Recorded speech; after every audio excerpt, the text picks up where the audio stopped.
Yes, हरे Krishna everyone. तो try करूंगी कि अच्छा कर सकूं। ओके,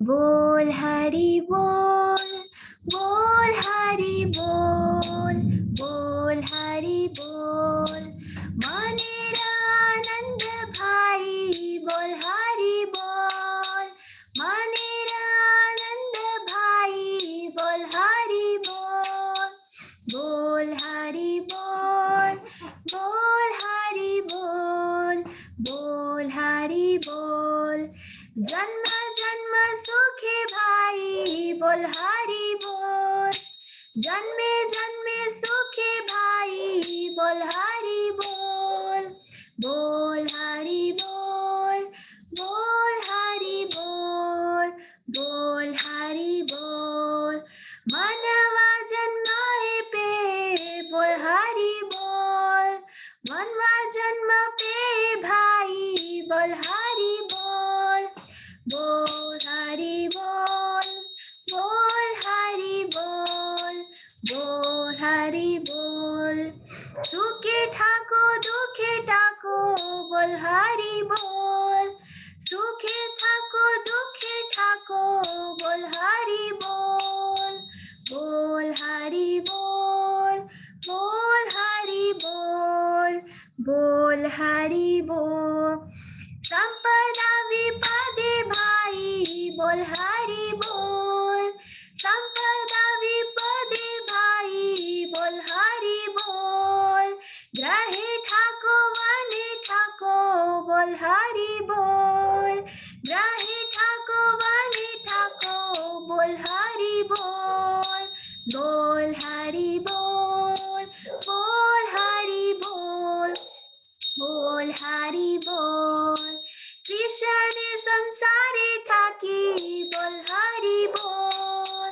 कृष्ण रे संसारे ठाकी बोल हरि बोल, बोल हरि बोल, बोल हरि बोल, बोल हरि बोल, आज सत्संगाचारी बाई बोल हरि बोल, आज सत्संगाचारी बाई बोल हरि बोल, बोल हरि बोल, बोल हरि बोल, बोल हरि बोल, वैष्णवाचरण पोदी बोल हरि बोल, वैष्णवाचरण पोदी बोल हरि बोल, बोल हरि बोल, बोल हरि बोल, बोल हरि बोल, गोरा नित्य बोलो भाई बोल हरि बोल, गोरा नित्यानंद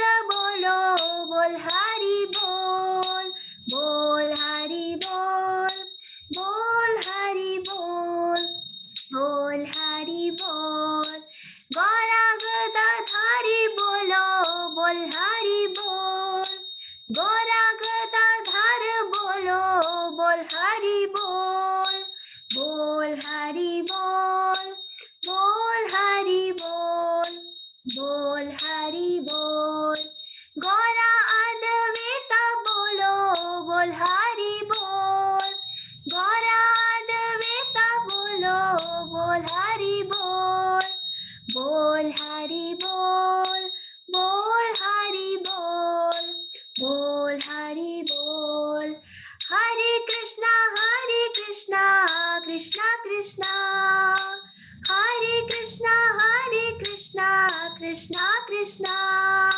बोल हरि बोल, बोल हरि बोल, बोल हरि बोल, गौरा नित्यानंद बोल भाई बोल हरि बोल, गौरा नित्यानंद बोलो भाई बोल हरि बोल, बोल हरि बोल, बोल हरि बोल, बोल हरि बोल।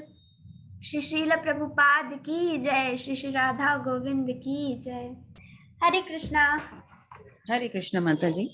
बहुत सुंदर माता जी, बहुत अच्छा गाया माता जी, आपकी तो आवाज है ही बहुत सुपर। जी माता जी, अच्छा लगा ना? हाँ बहुत अच्छा लगा माता जी, बहुत सुंदर माता जी। जी माता जी, हरे गाने के लिए आवाज भी अच्छी होनी चाहिए ना माता जी, आपकी आवाज जी बहुत जी, अच्छी है। आवाज भी और भाव भी बहुत बढ़िया है, भावपूर्ण है।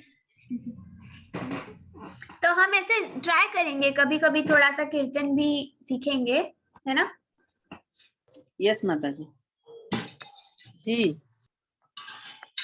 ठीक है, 12th श्लोका पे आए हैं हम। ओके, ठीक है, पढ़ना चाहते हैं वो हैंड रेस कर सकते हैं।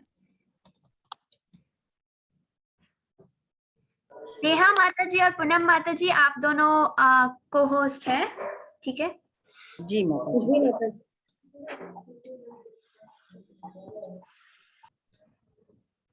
या हरे कृष्णा, यस स्टार्ट करें माता जी। सुषमा माता जी, हरे कृष्णा। सुषमा माता जी, हरे कृष्णा। माता जी अनम्यूट नहीं हो पा रहे हो आप। ज्ञानेश प्रभु जी, हरे कृष्णा। हरे कृष्ण माता जी। जी प्रभु जी, हरे कृष्णा। माता जी पढ़ कहाँ लीजिए। से पढ़ना है? आध्यात्मिक। श्लोक श्लोका पढ़ना है प्रभु जी, श्लोका हेलो, से हाँ पढ़िए। जी। हरे कृष्ण हाँ, माता माता जी। जी मेरा अनम्यूट हो गया है, मैं सूत पढ़ूं सुषमा? सूत जानासि भद्रम ते माता जी, अभी प्रभु जी की भगवान बात रखो। सात्वन्ताम पतिः देवक्याम वसुदेवस्य जातो हाँ, यस्य तो ही। चिकीर्षया। यस, मैं फिर से प्रभु जी एक रिसाइट कर देती हूँ। सुत जानासि भद्रं ते भगवान सात्वतां पतिः देवक्यां वसुदेवस्य जातो यस्य चिकीर्षया। यस प्रभु जी, पढ़िए। हे सूत गोस्वामी, आपका कल्याण हो। आप जानते हैं कि पूर्ण पुरुषोत्तम भगवान देवकी के गर्भ से वसुदेव के पुत्र के रूप में किस प्रयोजन से प्रकट हुए। तात्पर्य, शील प्रभुपाद जी की द्वारा शील प्रभुपाद जी की जय। भगवान का अर्थ है सर्वशक्तिमान ईश्वर, जो समस्त ऐश्वर्यों, शक्ति, यश, सौंदर्य, ज्ञान तथा तपस्या के नियंता हैं। वे अपने शुद्ध भक्तों के रक्षक हैं। यद्यपि ईश्वर सबों पर समभाव रखने वाले हैं, तो भी वे अपने भक्तों पर विशेष कृपालु रहते हैं। सत का अर्थ है परम सत्य। जो लोग परम सत्य के सेवक या दास हैं, वे सात्वत कहलाते हैं। ऐसे शुद्ध भक्तों को रक्षा करने वाले भगवान, माता जी थोड़ा, ऐसे शुद्ध भक्तों की रक्षा करने वाले भगवान सात्वतों के रक्षक कहलाते हैं।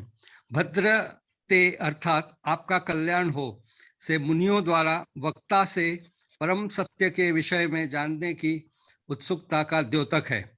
पूर्ण पुरुषोत्तम भगवान श्री कृष्ण वसुदेव की पत्नी देवकी से प्रकट हुए। वसुदेव आध्यात्मिक पद के प्रतीक हैं, जिसमें परमेश्वर का प्राकट्य होता है। हरे कृष्ण। हरे कृष्णा प्रभु जी, ठीक है। हे सुत गोस्वामी, आपका कल्याण हो। आप जानते हैं कि पूर्ण पुरुषोत्तम भगवान देवकी के गर्भ से वसुदेव के पुत्र के रूप में किस प्रयोजन से प्रकट हुए। तो यहाँ पे मुनि ऋषि बोल रहे हैं कि सुत गोस्वामी जी, आपका कल्याण हो। और आप तो ये भी जानते हो कि जो श्री कृष्ण है वो देवकी के गर्भ से प्रकट हुए थे, जो वसुदेव जी के पुत्र है। यानी वो पुत्र के रूप में वो किस प्रयोजन से प्रकट हुए थे, वो ये भी जानते थे। तो भगवान का अर्थ क्या है? भगवान का अर्थ है सर्वशक्तिमान ईश्वर। ईश्वर जो समस्त ऐश्वर्य, शक्ति, यश, सौंदर्य, ज्ञान तथा तपस्या की नियंता है। ठीक है, भगवान जो है वो अपने शुद्ध भक्तों के रक्षक है। कभी भी हम अगर कोई समस्या में होते हैं तो भगवान हमको रास्ता दिखाते ही है। भले ही वो हमारे सामने नहीं आते, हमसे बात नहीं करते, हमको दिखते नहीं है, पर वो तो सब जानते हैं कि उनका भक्त अगर परेशानी में है तो वो हर परेशानी का हमको सॉल्यूशन भी देते हैं, है ना? काफी बार ऐसा होता है कि हमारे लाइफ में काफी प्रॉब्लम्स आते हैं, पर हम भगवान की भक्ति नहीं छोड़ते हैं और हम उन पे पूरा भरोसा करते हैं कि हमको पता है कि वो हमको सही रास्ता दिखाएंगे। ठीक है, तो भगवान जो है वो अपने भक्तों पे बड़े कृपालु रहते हैं। ठीक है, सत्य यानी होता है परम सत्य। जो लोग परम सत्य के सेवक या दास है, वे सात्वत कहलाते हैं। मतलब जो परम सत्य को ही मानते हैं, परम सत्य को ही सब कुछ समझते हैं, तो उनको सात्वत बोला जाता है। ये होते हैं, ये शुद्ध भक्त होते हैं। जो भगवान के कौन होते हैं? सात्वतों के सात्वत कहलाते हैं, मतलब वो। ठीक है, तो भद्रते अर्थात है आपका कल्याण हो। तो मुनियों द्वारा वक्ता से परम सत्य के विषय में जानने की उत्सुकता का द्योतक है, मतलब उनको ये जानना है ये सब कुछ। तो भगवान श्री कृष्ण जो है वो वसुदेव की पत्नी देवकी से प्रकट हुए हैं पूर्ण रूप से। तो वसुदेव जी जो है आध्यात्मिक पद के प्रतीक है, जिसमें परमेश्वर का प्राकट्य होता है। ठीक है, आगे हम इसको और अच्छे से डिटेल में और भी जानेंगे।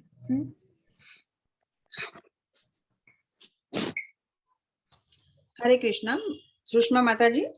जी हाँ जी, श्लोक आप पढ़ेंगे, उसके बाद मैं पढ़ती हूँ। हाँ, जी, माता जी। डिसाइड करती है। जी जी माता जी। तत्रः शुश्रूषमणा नाम रहस्य गानुवणितुमः यस्यावतारो भूतानां श्रेयाय च भवाय च। यस माता। हे सूत गोस्वामी, हम भगवान तथा उनके अवतारों के विषय में जानने के लिए उत्सुक हैं। कृपया हमें पूर्ववर्ती आचार्यों द्वारा दिए गए उपदेशों को बताइए, क्योंकि उनके वाचन, श्रवण तथा कहने सुनने दोनों से ही मनुष्य का उत्कर्ष होता है। हरे कृष्ण। तात्पर्य, यहाँ पर परम सत्य के दिव्य संदेश के श्रवण हेतु आवश्यक शर्तें प्रस्तुत की गई हैं। पहली शर्त ये है कि श्रोता को अत्यंत निष्ठावान तथा सुनने के लिए उत्सुक होना चाहिए। दूसरी शर्त ये है कि वक्ता मान्य आचार्यों की शिष्य परंपरा में से हो। जो लोग भौतिकता में लिप्त रहते हैं वे परमेश्वर के दिव्य संदेश को नहीं समझ पाते। प्रामाणिक गुरु के निर्देशन में मनुष्य धीरे धीरे शुद्ध होता जाता है। अतः उसे शिष्य परंपरा में ही होना चाहिए और विनीत भाव से श्रवण करने की कला सीखनी चाहिए।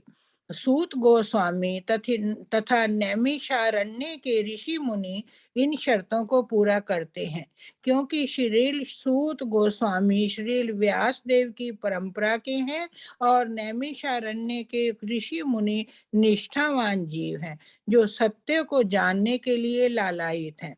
अतः भगवान श्री कृष्ण के अलौकिक कार्यकलाप, उनका अवतार, उनका जन्म, आविर्भाव तथा या तिरोधान, उनके स्वरूप, उनके नाम इत्यादि उन लोगों के जानने योग्य हैं जो समस्त शर्तों को पूरा करते हैं।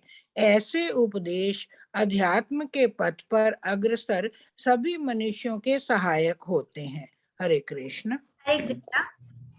तो यहाँ पे जो है, जो नैमिषारण्य के ऋषि मुनि है, तो वो भगवान को जानने के लिए, भगवान की ये सारी चीजों को, जो सत्य है उसको जानने के लिए काफी लालायित है। लालायित है मतलब काफी उत्सुक है ये सारी चीजों को जानने के लिए, भगवान को जानने के लिए, सत्य को जानने के लिए। और वहीं पर ऐसा बताया गया है कि जो लोग सिर्फ इंद्रिय तृप्ति और इंद्रिय तृप्ति और भौतिकता में लिप्त रहते हैं, वो ये भगवान के संदेश को कभी समझ ही नहीं सकते और ना कभी समझ पाएंगे। ठीक है, क्योंकि उनको क्या सत्य लगता है, जहां वो रहते हैं बस उनको वही सत्य लगता है। मतलब जहाँ पे वो भौतिक मटेरियल वर्ल्ड में रहते हैं, बस उनको वही सत्य दिखता है, बाकी उनको कुछ नहीं समझ में आता है। ठीक है, पर यहाँ पे कैसा बताया गया है कि जो भी सुन रहा है उसने निष्ठापूर्वक सुनना चाहिए, ध्यान से सुनना चाहिए और उसको सत्य मानना चाहिए। ठीक है, जो भगवान के बारे में सत्य ऑलरेडी है बोला हुआ, ठीक है, और ऑलरेडी भगवान ने भी भगवत गीता जैसे बोली है। भगवत गीता को भी बहुत से लोग नहीं मानते हैं, पर वो तो स्वयं श्री कृष्ण जी ने बोली थी। वो बोलते क्या प्रूफ है, ठीक है, वो प्रूफ मांगते हैं। पर वो अगर स्वयं भगवान के मुख से अगर वो चीज निकली है तो हम उसको फेक भी नहीं बोल सकते ना। ठीक है, तो जो कृष्णा जी ने खुद स्वयं बोला है, तो उसको भी वो लोग इतने भौतिकतावादी में लिप्त हो जाते हैं कि वो उसको भी गलत समझते हैं। वो समझते हैं ऐसा कुछ होता ही नहीं है, सब कुछ है वो अभी है, यही है। ठीक है, हरे कृष्णा। मधु माता जी। हरे कृष्णा। मधु माता जी।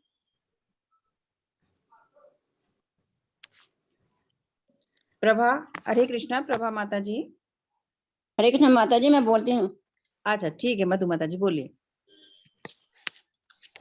माता जी आप पढ़ लीजिए श्लोक। आपन्नः संस्कृतिं घोरां यन्नामीव शगृह्णन् ततः सद्यो विमुच्येत यद्बिभेति स्वयं भयम्।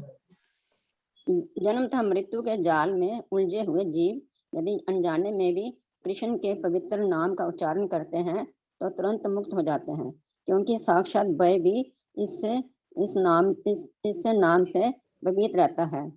तात्पर्य श्री प्रभुपाद जी जय प्रभुपाद जी के द्वारा वासुदेव अथवा पूर्ण पुरुषोत्तम भगवान कृष्ण सभी के परम नियंता है। इस सृष्टि में ऐसा कोई नहीं जो सर्वशक्तिमान के क्रोध से भयभीत ना हो। रावण, हिरण्यकशिपु, कंस जैसे विकट असुर तथा ऐसे ही अन्य शक्तिशाली जीव भगवान द्वारा मारे डाले गए हैं। पराक्रमी वासुदेव ने अपनी सारी निजी शक्तियां अपने नाम को प्रदान कर रखी हैं। प्रत्येक वस्तु उनसे संबंधित है और प्रत्येक वस्तु की अपनी पहचान उनमें ही निहित है। यहाँ पर यह कहा गया है कि कृष्ण के नाम से साक्षात भय तक भयभीत रहता है। ये इस बात का सूचक है कि कृष्ण का नाम भगवान कृष्ण से अभिन्न है, अतः कृष्ण का नाम स्वयं कृष्ण के ही समान शक्तिमान है। उनमें तनिक भी अंतर नहीं है। अतः बड़े से बड़ा संकट की स्थिति में भी भगवान श्री कृष्ण के पवित्र नाम का लाभ उठाया जा सकता है। कृष्ण के दिव्य नाम को चाहे अनजाने में या बाध्य होकर उच्चारित करने पर जन्म तथा मृत्यु की झंझट से उबरा जा सकता है। हरे कृष्ण माता जी। हरे कृष्णा माता जी। यस, तो जन्म तथा मृत्यु के जाल में उलझे हुए जीव यदि अनजाने में भी कृष्ण के पवित्र नाम का उच्चारण करते हैं तो तुरंत मुक्त हो जाते हैं, क्योंकि साक्षात भय भी इससे भयभीत रहता है। तो कृष्ण जी का जैसे जितने कृष्ण जी शक्तिमान है उतना ही उनका नाम उनके नाम में भी उतना ही पावर है। या इसलिए यहाँ पे कहा गया है कि जब हम जैसे कि ऐसा ही नहीं है कि हम बस दिल से भगवान का नाम ले रहे हैं तो वो प्रसन्न होते हैं, पर कभी अनजाने में भी हम अगर हमारे मुख से उनका नाम निकल जाता है या जब मृत्यु समीप आ जाती है और तब भगवान का नाम हमारे मुख से निकलता है, भले ही हम नहीं चाहते हम भगवान का नाम लेना, पर हमारे घर में ही अगर किसी का नाम भगवान पे हो, जैसे कृष्णा नाम हो रहता है बहुत से लोगों बच्चों का, कृष्णा है, किसी का वासुदेव नाम होता है, तो हम उनको आवाज देते हैं मरते समय तो भी हम मुक्ति पा लेते हैं। तो इतना पावर है, मतलब जितना कृष्णा जी में पावर है उतना ही उनके नाम में भी पावर है। इसलिए जैसे रावण हो गया, हिरण्यकशिपु, कंस, इतने बड़े बड़े असुर को उन्होंने मार गिराया है। तो हमने ऐसा नहीं समझना चाहिए कि कृष्ण ही शक्तिमान है, पर उनका नाम भी उतना ही पावरफुल है। और अभी तो बोलते हैं ना कि कलयुग का सिर्फ एक ही है कि नाम जाप करो और कुछ नहीं। और हम लोग तो भी मतलब दिल से भगवान को याद करते हैं ना, प्रेम से उनका नाम जाप करते हैं। ठीक है, तो भगवान का प्रेम से नाम जाप करना चाहिए। और कितने भी बड़े संकट क्यों ना आ जाए, बस भगवान श्री कृष्ण का आप नाम ले लो तो संकट चले जाएंगे। ठीक है, भले ही बाध्य होकर ले रहे हो या कुछ भी हो, पर भगवान के नाम में इतना पावर है कि अगर कोई मर रहा है और उसने बस ऐसे ही बाध्य होकर भगवान का नाम ले लिया तो वो मृत्यु की झंझट से भी उबरा जा सकता है, यानी उसको फिर से जन्म मृत्यु के ये चक्र में फंसना नहीं पड़ेगा। यत्पादसश्रया सूत मुनयः प्रशमायनाः सद्यः पुनरुत्स्पृष्टा स्वधुर्नापोऽनुसेवया। पढ़िए मधु माता जी। हाँ जी, हाँ जी। अब मैं प्रभा बोल रही हूँ, मुझको पढ़ना है। जी जी जी पढ़िए मत। हाँ जी। हे सूत गोस्वामी, जिन महान ऋषियों ने पूर्ण रूप से भगवान के चरण कमलों की शरण ग्रहण कर ली है, वे अपने संपर्क में आने वालों को तुरंत पवित्र कर देते हैं, जबकि गंगा जल दीर्घकाल तक उपयोग करने के बाद ही पवित्र कर पाता है। तात्पर्य श्रील प्रभुपाद की जय, श्रील प्रभुपाद के द्वारा भगवान के शुद्ध भक्त पवित्र गंगा जल से भी अधिक शक्तिमान होते हैं। मनुष्य गंगा जल के दीर्घकालीन प्रयोग से ही आध्यात्मिक लाभ पा सकता है, किंतु भगवान के शुद्ध भक्त की कृपा से मनुष्य तुरंत ही पवित्र हो सकता है। भगवत गीता में कहा गया है कि चाहे कोई जन्म से शूद्र हो या स्त्री या वैश्य हो, वह भगवान के चरण कमलों की शरण ग्रहण कर सकता है और इस तरह वह भगवत धाम को वापस लौट सकता है। भगवान के चरण कमलों में शरण ग्रहण करने का अर्थ है शुद्ध भक्तों की शरण ग्रहण करना। जिन शुद्ध भक्तों का एकमात्र कार्य भगवान की सेवा करना है, वे प्रभुपाद तथा विष्णुपाद कहलाते हैं। जो ऐसे भक्तों के भगवान के चरण कमलों के प्रतिनिधि होने का द्योतक है। अतः जो भी व्यक्ति शुद्ध भक्त को अपना गुरु मानकर उनके चरण कमल की शरण ग्रहण करता है वह तुरंत शुद्ध हो जाता है। भगवान के ऐसे भक्त भगवान के ही सामने समान आदरणीय हैं, क्योंकि वे भगवान की गुह्यतम सेवा में लगे रहते हैं और वे उन पतितात्माओं का इस भव सागर से उद्धार कराते हैं, जिन्हें भगवान अपने धाम में वापस बुलाना चाहते हैं। शास्त्रों के अनुसार ऐसे शुद्ध भक्तों को तो उप प्रभु कहा जाता है। शुद्ध भक्त का निष्ठावान शिष्य अपने गुरु को भगवान के तुल्य मानता है, किंतु अपने आप को भगवान के दासों का भी दास समझता है। यही शुद्ध भक्ति का मार्ग है। हरे कृष्ण। हरे कृष्ण। यस, तो यहाँ पे कहा गया है कि हे सुत गोस्वामी, जिन महान ऋषियों ने पूर्ण रूप से भगवान के चरण कमलों की शरण ग्रहण कर ली है, वे अपने संपर्क में आने वालों को तुरंत ही पवित्र कर देते हैं, जबकि गंगा जल दीर्घ काल तक उपयोग करने के बाद ही पवित्र कर पाता है। ठीक है, तो ऐसा यहाँ पे कंपेयर किया गया, लाइक गंगा को कंपेयर किया गया है शुद्ध भक्त से।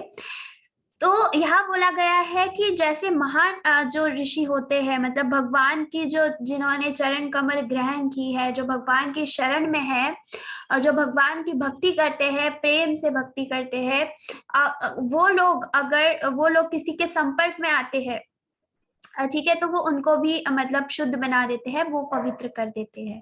ठीक है, तो ये जो भक्त है, यानी जो शुद्ध भक्त है, वो पवित्र गंगा जल से भी अधिक शक्तिमान है। ठीक है, तो ये जो भक्त होते हैं ये काफी पवित्र होते हैं, पर उनका नेचर भी उसी हिसाब से होता है। मतलब उनमें ऐसा गुस्सा या कुछ पाने की इच्छा, लालसा, ऐसा सब नहीं होता है।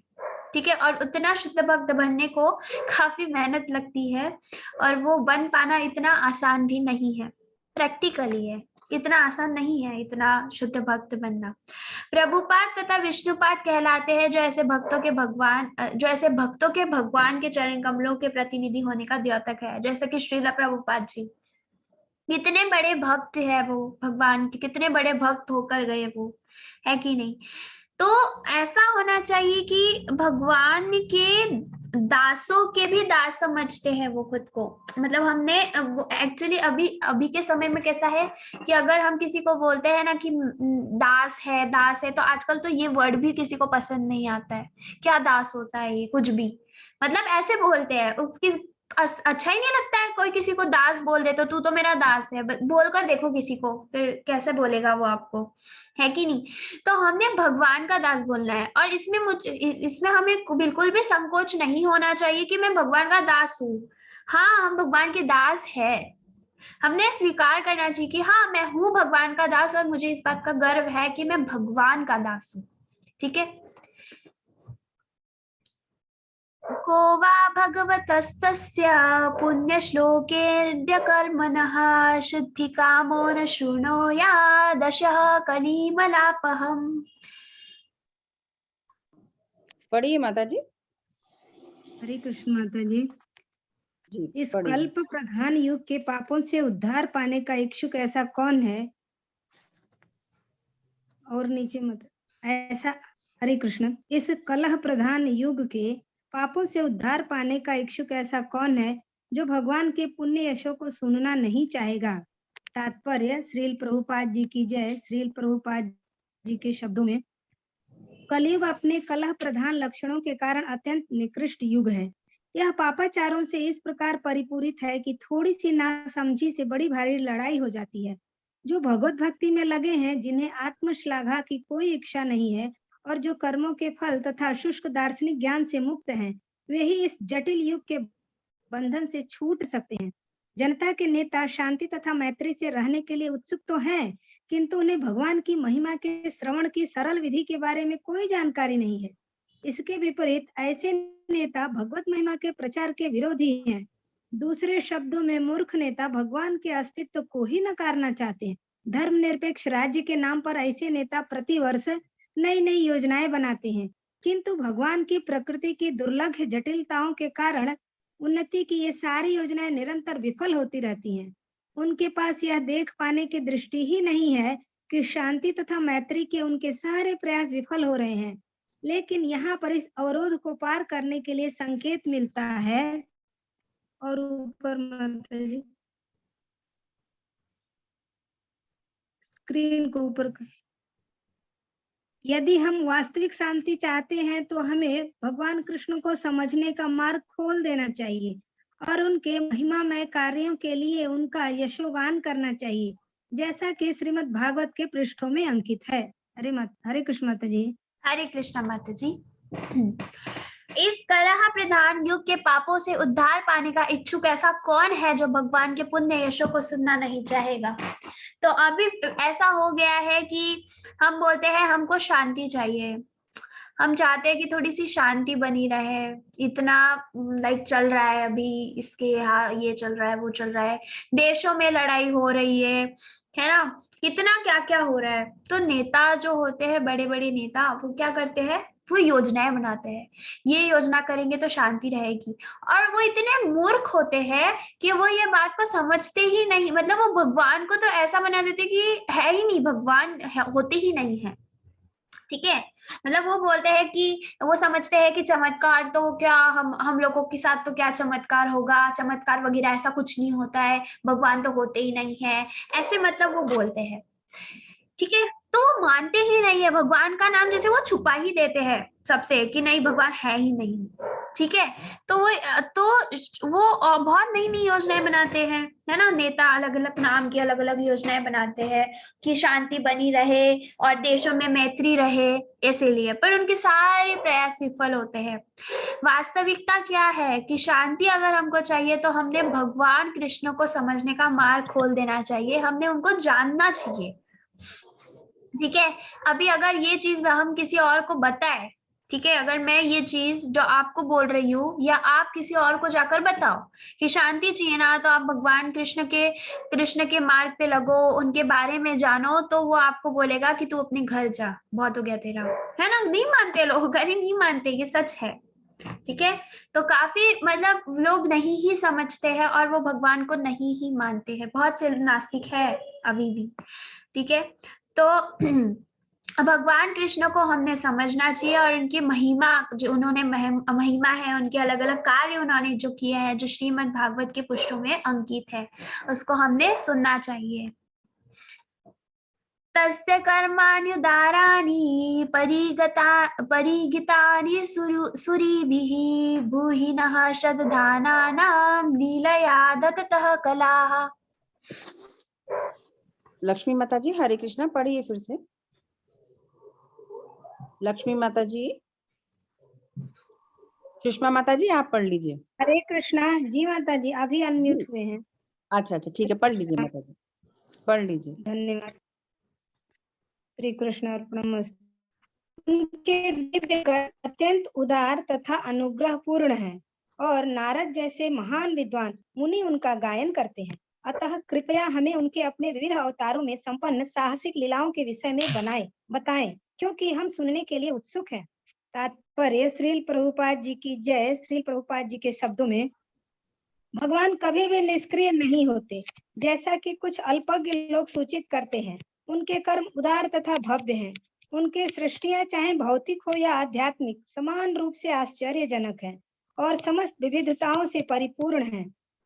इनका गुणगान श्रील नारद व्यास, वाल्मीकि, देवल, असित, मध्व, श्री चैतन्य, रामानुज, विष्णु स्वामी, निम्बार्क, श्रीधर, विश्वनाथ, बलदेव, भक्ति विनोद, भक्ति सिद्धांत सरस्वती तथा अनेक विद्वानों एवं स्वरूप सिद्ध आत्माओं द्वारा किया जाता है।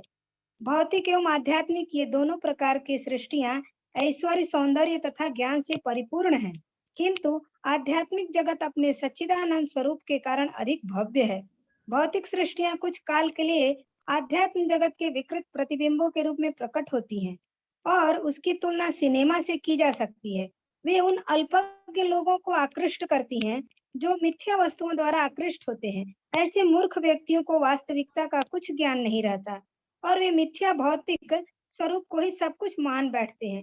किंतु अधिक बुद्धिमान व्यक्ति, जिन्हें व्यास तथा नारद जैसे मुनियों का मार्गदर्शन प्राप्त है, वे जानते हैं कि भगवान का शाश्वत राज्य अधिक सुखी, अधिक विशाल तथा आनंद एवं ज्ञान से नित्य परिपूर्ण है।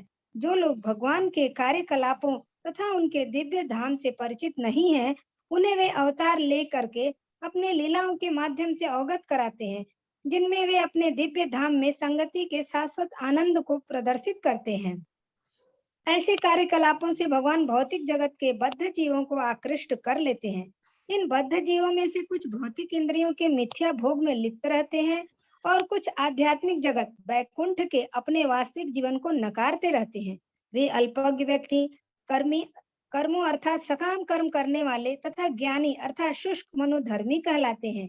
किंतु इन दो प्रकार के व्यक्तियों के ऊपर अध्यात्मवादी होता है, जो सात्वत या भक्त कहलाता है और जो न तो उग्र भौतिक कार्यकलापों में न ही भौतिक चिंतन में लीन रहता है। वह तो भगवान की वास्तविक सेवा में तत्पर रहता है, जिससे उसे सर्वोच्च आध्यात्मिक लाभ प्राप्त होता है, जो कर्मियों तथा ज्ञानियों के लिए दुर्लभ है। भौतिक तथा आध्यात्मिक जगतों के परम नियंता के रूप में भगवान के असीम श्रेणियों के विविध अवतार होते हैं।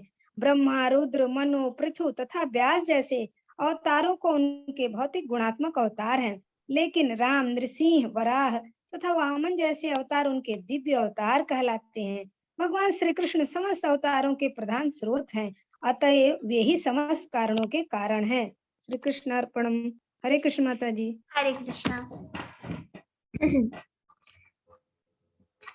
ओके, उनके दिव्य कर्म अत्यंत उदार तथा अनुग्रह पूर्ण है और नारद जैसे महान विद्वान मुनि उनका गायन करते हैं। अतः कृपया हमें उनके अपने विविध अवतारों में संपन्न साहसिक लीलाओं के विषय में बताएं, क्योंकि हम सुनने के लिए उत्सुक है। तो अभी जैसे नारद मुनि हैं, वो कृष्ण जी के कितने बड़े भक्त हैं, हमेशा नारायण नारायण करते हैं ना। वो कहीं पे भी गए नारायण नारायण, हम हर जगह नारायण नारायण, उनके मुंह में बस वही नाम चलता रहता है। ठीक है, तो ऐसे ही भगवान की और भी लीलाओं के बारे में बताए, क्योंकि ऋषि मुनि जो है सारे वो बड़े उत्सुक है भगवान के बारे में जानने के लिए।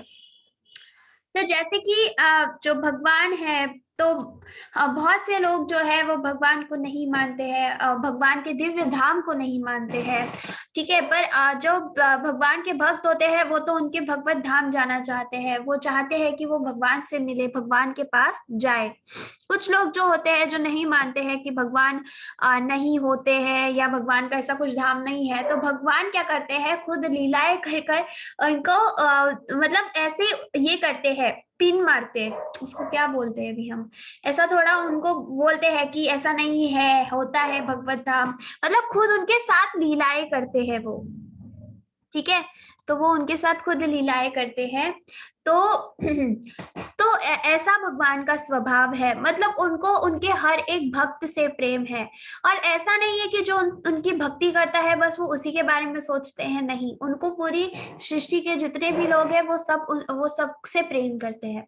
ठीक है, तो हम जो है, मतलब हमने बस क्या करना चाहिए, हमने बस भगवान की भक्ति करनी चाहिए, वो भी दिल से करनी चाहिए। ऐसा नहीं है कि बोल दिया तो कर ली भक्ति, ऐसा नहीं होना चाहिए। कैसा होता है, कभी कभी हम 16 माला करते हैं, 8 माला करो या 4 माला जो भी करते हैं, तो जब माला करते हैं तो एक दिन हमें बहुत उत्साह आता है कि मैं आज 16 माला करूंगी, तो हमने 16 माला कर ली और बहुत दिल से की, प्रेम से किया। पर नेक्स्ट डे क्या हुआ कि हमसे नहीं हो पा रहा, 16 माला हो ही नहीं पा रही है। पर हम क्या सोचते, नहीं बाकी भी तो पार्टिसिपेंट्स कर रहे हैं ना 16 माला, तो मैं क्यों नहीं कर सकती हूँ। उस जोश में हम 16 माला करते हैं, पर हमने हमारे मन के ऊपर जाकर 16 माला नहीं करनी चाहिए। हमारे मन को जितनी माला लगती है ना, मतलब जहां तक हमारी भक्ति जाती है हमने उतनी ही माला करनी चाहिए। बाकी की जो माला आप करते हो ना, ऊपरी फास्ट, मन कहीं और है, पर माला इसलिए कर रहे हैं क्योंकि बाकी लोग भी कर रहे हैं, तो उसमें कोई भी तथ्य नहीं है। इसीलिए कोई बात नहीं ना, स्टेप बाय स्टेप हम जाएंगे। एक दिन 16 माला कर ली, काफी अच्छी बात है। कभी 16 माला नहीं भी होती है तो 4 माला, 2 माला, एक भी माला की ना, कैसा रहता है, एक भी माला की पर अगर मन से की है तो वो सफल होती है। ठीक है। तो हमने बस क्या करना है, हमने बस मन से करना है।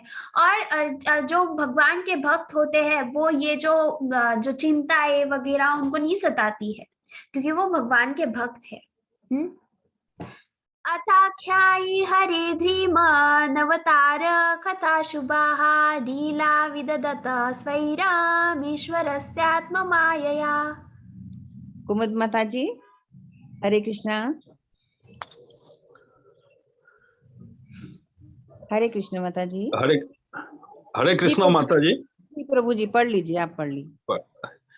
हे बुद्धिमान सूत जी, कृपया करके हमसे भगवान की विविध अवतारों की दिव्य लीलाओं का वर्णन करें। परम नियंता भगवान के ऐसे कल्याणप्रद साहसिक कार्य तथा उनकी लीलाएं उनकी अंतरंगा शक्तियों द्वारा संपन्न होते हैं। अतः श्रील प्रभुपाद जी की जय। श्रील प्रभुपाद जी के द्वारा भौतिक जगत को उन्नति, पालन तथा संहार के लिए पूर्ण पुरुषोत्तम भगवान स्वयं हजारों रूप में अवतरित होते हैं, और इन विविध दिव्य रूपों में वे जो साहसिक कार्य करते हैं वे सभी कल्याणप्रद होते हैं।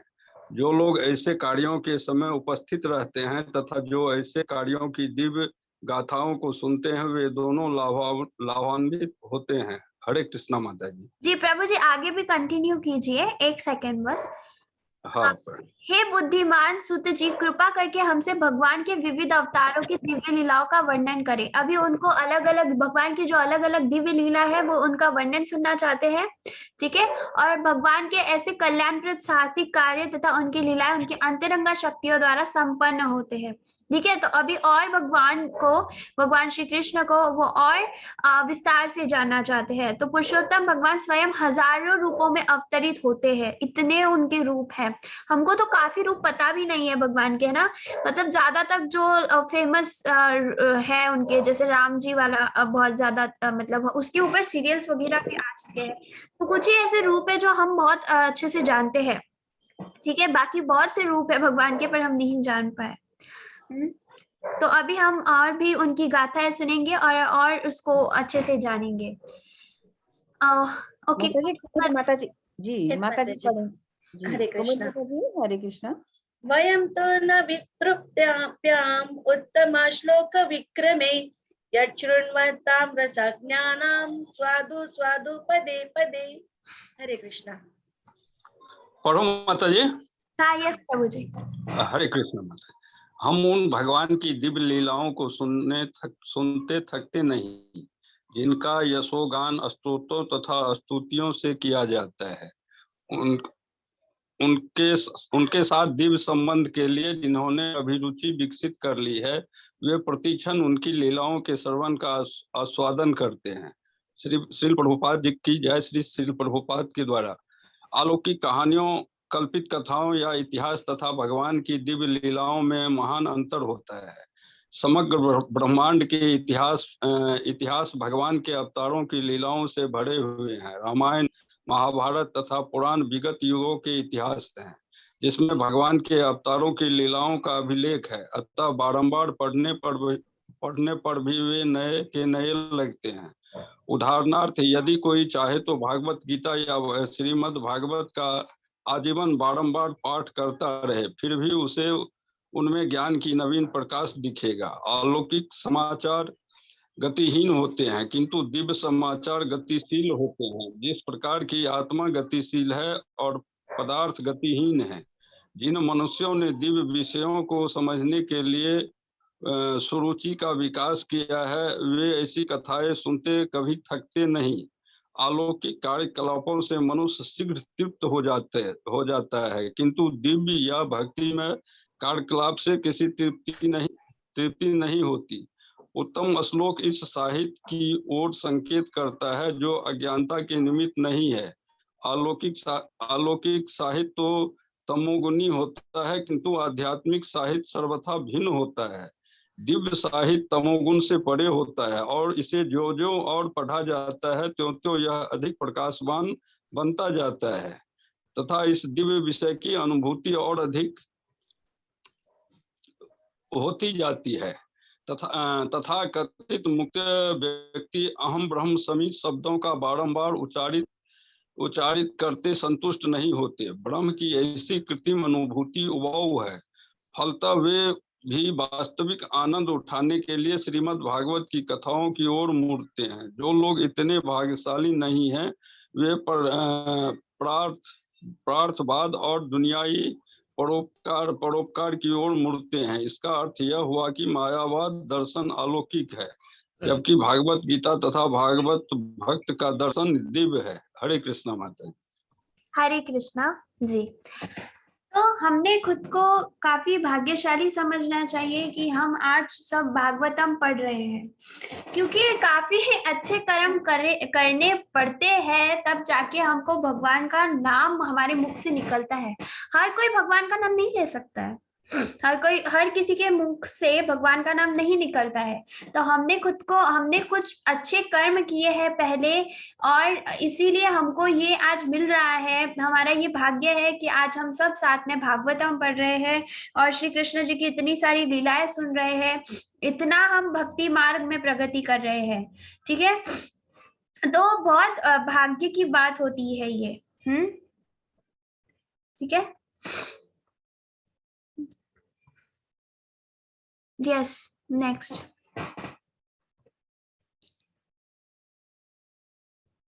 कुमुद माता जी। हरे कृष्णा कुमुद माता जी। कृष्णा मम्मी है ना तो आ रही है थोड़ी देर। ठीक है बेटा। ओके, मैं डिसाइड करती हूँ। जी माता जी। कृतवान किल कर्माणि सह रामेण केशवः अतिमर्त्यानि भगवान् गुडः कपटमानुषः।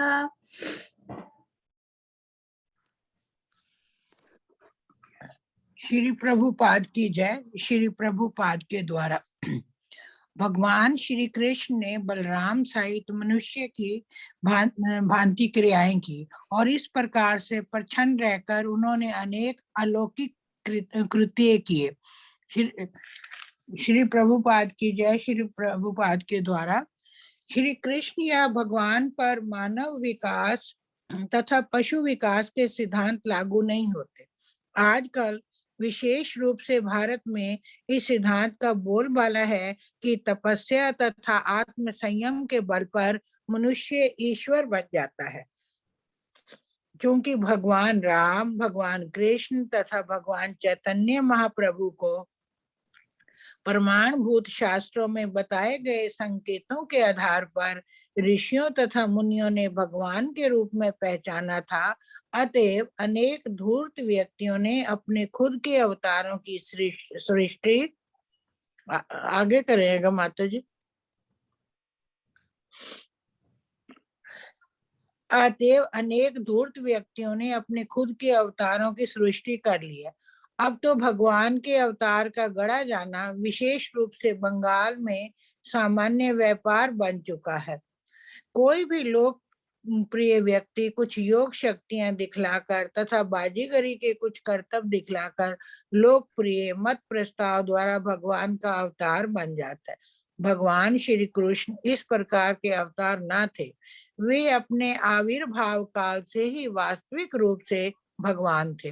वे अपनी तथाकथित माता के समक्ष चतुर्भुज विष्णु रूप में प्रकट हुए थे और फिर अपनी माता के अनुरोध पर बालक रूप में परिणत हो गए थे। वे तुरंत ही अपनी इस माता को छोड़कर गोकुल में अपने एक और भक्त के यहाँ चले गए, जहाँ उन्हें नंद महाराज तथा यशोदा माता ने अपने पुत्र के रूप में स्वीकार किया। इस प्रकार श्री बलराम भी, जो भगवान कृष्ण के पूरक हैं, श्री वसुदेव की अन्य पत्नी से उत्पन्न बालक समझे जाते हैं। भगवत गीता में भगवान कहते हैं कि उनका जन्म तथा उनके कर्म दिव्य हैं और जो भक्तिशाली व्यक्ति और जो भाग्यशाली व्यक्ति उनके जन्म तथा कर्म की दिव्य प्रकृति को जान लेता है वो तुरंत मुक्त होकर भगवत धाम को जाता है। इस प्रकार श्री कृष्ण के जन्म तथा कर्म की दिव्य प्रकृति का ज्ञान ही मुक्त होने के लिए पर्याप्त है। भागवत में भगवान श्री कृष्ण की दिव्य प्रवृत्ति का वर्णन 9 स्कंदों में हुआ है और 10वें स्कंद में उनकी विशिष्ट लीलाएं दी गई हैं। इस ग्रंथ को ज्यों ज्यों कोई पढ़ता है त्यों त्यों ये सब ज्ञात होता जाता है। किंतु यहाँ ये ध्यान देना आवश्यक है कि भगवान ने माता की गोद से ही अपनी अलौकिकता प्रदर्शित की और उनके सारे के सारे कार्य का कलाप अति मानवीय है, यथा 7 वर्ष की आयु में गोवर्धन पर्वत को उठाना, और ये सारे कार्य उन्हें वास्तविक पूर्ण पुरुषोत्तम भगवान सिद्ध करते हैं। इतने पर भी अपने योगावरण के कारण वे अपने तथाकथित माता पिता तथा अन्य परिजनों द्वारा सदैव एक सामान्य मानव शिशु समझे जाते रहे। जब भी वे कोई अत्यंत पराक्रमी कार्य करते उनके माता पिता उसे अन्य रूप में ग्रहण करते। इस प्रकार वे अपने पुत्र के प्रति अविचल प्रेम से सदा तुष्ट रहते। अतएव नैमिषारण्य के ऋषिगण उन्हें मनुष्यवत बताते हैं, लेकिन वास्तव में वे परम शक्तिमान भगवान हैं। जी माता जी, हरे कृष्णा। हरे कृष्ण। तो यहाँ पर श्री कृष्ण जी के बारे में ही बताया गया है। जैसे 9वें स्कंद में श्री कृष्ण की दिव्य प्रकृति का वर्णन है और 10वें स्कंद में विशिष्ट लीलाएं बताई गई है। 10वां स्कंद बहुत सुंदर है, इतनी अच्छी अच्छी लीलाएं बताई गई है वहाँ। गुप्त लीला, रास लीला, और वो जैसे वो उनका जन्म होता है ना, तो तब से लेकर गोवर्धन लीला और सारी लीलाएं कवर की है। ठीक है, तो भगवान कृष्ण जो थे ना, मतलब भले ही वो मनुष्य रूप धारण करके पृथ्वी पे आए थे, परंतु वो तो भी इतनी दिव्य लीलाएं करते थे। और ऐसा भी नहीं कि 16 साल 20 साल या 22 साल में उन्होंने किया, नहीं, 7 साल के जब थे तब उन्होंने गोवर्धन पर्वत उठा लिया था। तो भगवान इतनी सारी लीलाएं करते थे।